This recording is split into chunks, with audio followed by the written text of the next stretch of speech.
벌써 10여일이 훌쩍 넘어버린 중동전쟁, 중동의 화약고라 불리는 이란과 미국의 질긴 악연, 그 끝은 어디일까요? 지금 전 세계의 눈과 귀가 중동으로 쏠리고 있습니다. 뉴스에서는 연일 미사일이 오가고 폭발음이 들렸다는 소식을 전하죠. 도대체 왜 이 두 나라는 서로를 못 잡아먹어서 안달인 걸까요? 단순히 종교 때문일까요? 아니면 석유 때문일까요? 사실 이 비극의 역사는 우리가 생각하는 것보다 훨씬 깊고 복잡한 실타래처럼 엉켜 있습니다. 오늘 이 영상 하나로 이란과 미국의 피 튀기는 전쟁의 역사부터 숨겨진 정치적 이념까지 완벽하게 정리해드릴게요. 한 치 앞도 알 수 없는 거대한 국제 정세의 흐름 속에서 우리가 알아야 할 진짜 이야기는 지금부터 시작됩니다. 이란이라는 나라를 이해하려면 먼저 자존심이라는 단어를 기억해야 합니다. 이란 사람들은 스스로를 아랍인이라고 부르면 아주 싫어합니다. 그들은 찬란한 문명을 꽃피웠던 페르시아 제국의 후예들이거든요. 수천 년 전 세계를 호령하던 그 자부심이 뼛속 깊이 새겨져 있습니다. 그런데 현대사에 들어오면서 이 자존심에 큰 상처가 나는 사건이 벌어집니다. 1950년대 이란에는 국민들의 전폭적인 지지를 팠던 모사데크라는 총리가 있었어요. 그는 우리 기름은 우리가 팔겠다며 석유 국유화를 선언했죠. 하지만 영국과 미국은 이를 가만히 두고 보지 않았습니다. 자신들의 이권을 지키기 위해 첩보 작전을 벌여 멀쩡한 총리를 몰아내고 친미 성향의 국왕을 자리에 앉혔습니다. 이것이 바로 비극적인 악연의 첫 단추였습니다. 화려했던 황금기 뒤에 숨겨진 그림자가 있습니다. 미국이 밀어준 팔레비 국왕 시절의 이란은 겉보기에 아주 화려했습니다. 여성들은 미니스커트를 입고 대학에 다녔고 거리에는 팝송이 흘러나왔죠. 테헤란은 중동의 파리라고 불릴 정도였습니다. 하지만 이 화려함은 일부 상류층만의 파티였습니다. 농촌 사람들은 굶주렸고 국왕은 비밀경찰을 동원해 반대파를 가혹하게 탄압했습니다. 사람들의 불만은 차곡차곡 쌓여갔고 결국 1979년 이슬람 혁명이라는 거대한 폭발이 일어납니다. 왕은 쫓겨났고 이란은 하루아침에 친미 국가에서 반미 국가의 상징으로 변해버렸습니다. 이 과정에서 미국 대사관 인질 사건까지 터지면서 두 나라의 관계는 돌아올 수 없는 강을 건너게 됩니다. 이념의 충돌입니다. 이란은 혁명 이후 이슬람 근본주의라는 깃발을 높이 들었습니다. 정치와 종교가 하나가 되는 나라를 선포한 거죠.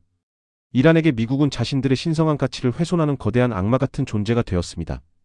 반대로 미국에게 이란은 민주주의를 위협하고 테러를 지원하는 위험한 국가로 낙인 찍혔습니다. 여기서 재미있는 점은 이란이 단순한 이슬람 국가가 아니라 시아파의 종가라는 사실입니다. 중동의 다수인 수니파 국가들과도 사이가 좋지 않죠. 결국 이란은 사방이 적인 상황에서 살아남기 위해 더 강한 이념 무장을 선택했습니다. 또 하나 핵이라는 이름의 시한폭탄입니다. 이란과 미국의 갈등이 정점으로 치닫는 가장 큰 이유는 바로 핵무기 개발 의혹입니다. 이란은 평화적인 에너지 목적이라고 주장하지만 미국은 절대 믿지 않죠. 이란이 핵을 가지게 되면 중동의 힘의 균형이 완전히 무너지고 이스라엘의 생존까지 위협받기 때문입니다. 이를 막기 위해 미국은 강력한 경제 제재라는 칼을 꺼내 들었습니다. 이란의 돈줄인 석유 수출을 막아버린 거죠. 이란 국민들의 삶은 피폐해졌지만 정부는 오히려 보란듯이 핵 개발 속도를 높였습니다. 마치 마주 보고 달리는 기차처럼 누구 하나 멈추지 않는 위험한 질주가 수십 년째 이어지고 있는 겁니다. 그리고 대리전의 비극입니다. 두 나라는 직접 총칼을 겨누지 않으면서도 중동 곳곳에서 싸우고 있습니다. 레바논의 헤즈볼라, 예멘의 후티 반군, 가자의 하마스 뒤에는 이란의 그림자가 짙게 깔려 있습니다. 미국은 이들을 테러 조직이라 부르고 이란은 저항의 축이라고 부르죠. 이스라엘과 하마스의 전쟁이 터졌을 때도 사람들은 배후에 이란이 있는지부터 살폈습니다. 결국 중동에서 벌어지는 수많은 국지전은 이란과 미국의 거대한 체스게임과 같습니다. 현지 사람들의 목숨이 담보가 된 잔인한 게임이죠. 이 갈등의 끝에 평화가 있을지 아니면 더 큰 전쟁이 있을지 전 세계가 숨을 죽이고 지켜보는 이유입니다. 간과할 수 없는 이스라엘이라는 변수입니다. 이란과 미국 사이에는 이스라엘이라는 아주 특별한 나라가 끼어 있습니다. 이란은 이스라엘을 지구상에서 사라져야 할 존재로 규정하고 미국은 이스라엘의 가장 든든한 보호자를 자처합니다.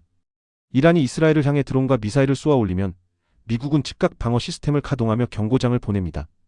이 삼각관계는 중동 정세를 풀기 가장 어려운 매듭입니다.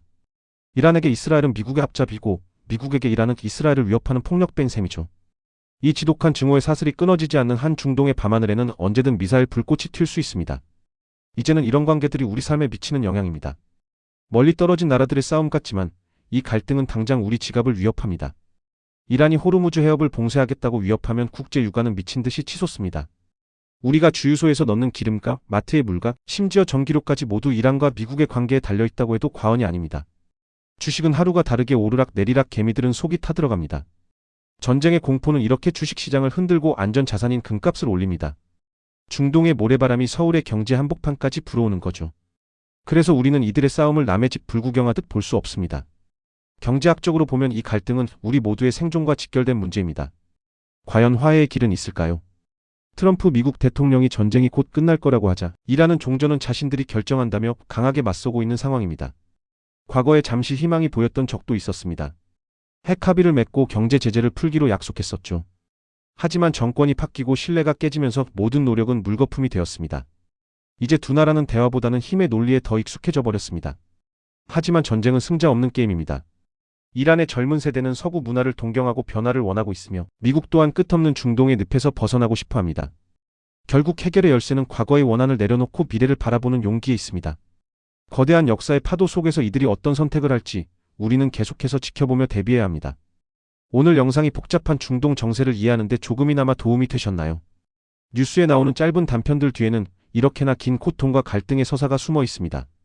우리는 이 흐름을 읽을 줄 알아야 급변하는 세계 경제와 정세 속에서 중심을 잡을 수 있습니다. 여러분은 이란과 미국의 관계가 앞으로 어떻게 흘러갈 것이라고 생각하시나요? 여러분의 소중한 의견을 댓글로 남겨주시면 함께 고민해 보겠습니다. 긴 시간 함께 해주셔서 정말 감사합니다. 오늘도 지혜로운 하루 보내시길 바랍니다.